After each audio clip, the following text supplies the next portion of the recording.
Alright guys, and welcome to my hunter leveling guide for Cataclysm. These are the topics that we're going to cover: best heirlooms and enchants, talents, glyphs, and obviously the best pet, prequesting and fastest methods, and lastly, how on earth do you actually play the class. For looms, you want to go for the full male agility set with greater stats on your chest piece, Baron cape, and the swift hand of justice trinkets. For weapons, the bow is better than the gun, and if you have a lot of badges spare, you get 2 of the balanced Heartseeker daggers since that is the best stat stick. For stat priority, most hunters recommend for you to at least get 20% haste because that's when your focus regeneration starts to feel good.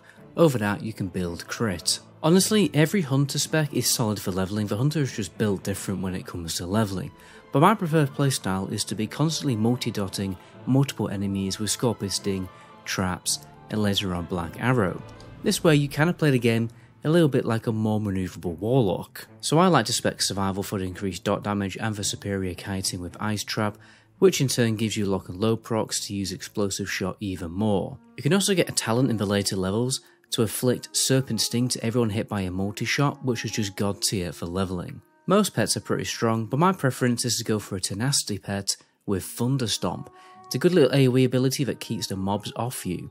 And I like to use a crocodile because he has a snare effect on a short cooldown, meaning a lot of the time I don't have to bother with concussive shots. Until you can tame a crocodile, honestly just stick with the starter pet and don't waste time thinking about it, you're going to level up so fast anyway. If you're doing pre-questing guys, the best ones to get are definitely the dungeon quests, even the daily heroic ones, but the weekly raid quest won't grant any XP. If you've already done those quests, then what you want to do is just stack a load of dailies from Northrend, from the Sons of Hodor, Ogrim's Hammer, and the Argent Tournament. I've actually made an optimal pre-questing route for all subscribers. Just go to my channel page and check out my subscriber only video. Hunters are actually really good at soloing dungeons at all levels, if you have good enough gear. I like to solo dungeons while I wait for the dungeon finder to pop. 15 to 60, just pick the dungeons that have the best gear and do each dungeon once just for the quests.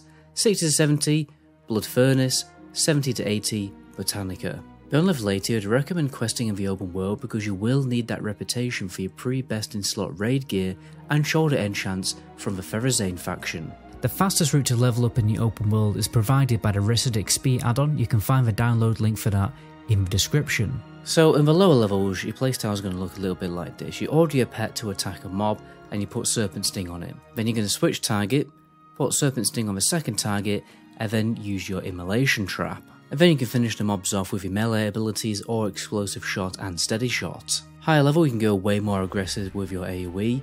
What I like to do is use my pet and Serpent Sting to clump up some mobs together, and I put down Ice Trap without Trap Launcher and let Entrapment talent do its work to clump all the mobs together, and then I'll Trap Launch Explosive Trap and I'll multi-shot to refresh Serpent Sting on all the mobs, and normally the mobs are probably going to be dead not long after that.